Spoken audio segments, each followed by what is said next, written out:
Hi guys, welcome to Food Fantasy World. Today we are making a healthy chat recipe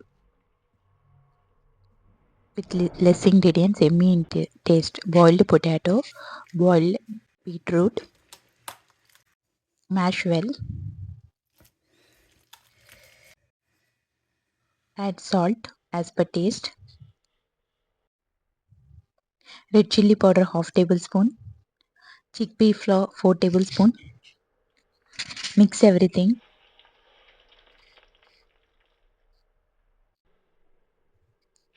In a hot tawa, spray oil, lemon size balls, press with hands.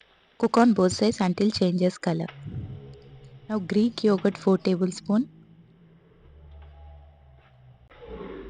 Mix without lumps. Now serve tikis like this. If you date sauce optional. If you guys like my videos, please like, share and subscribe. Press bell icon whenever I upload new video. Get notified. Coriander on top. Thanks for watching. See ya. Bye.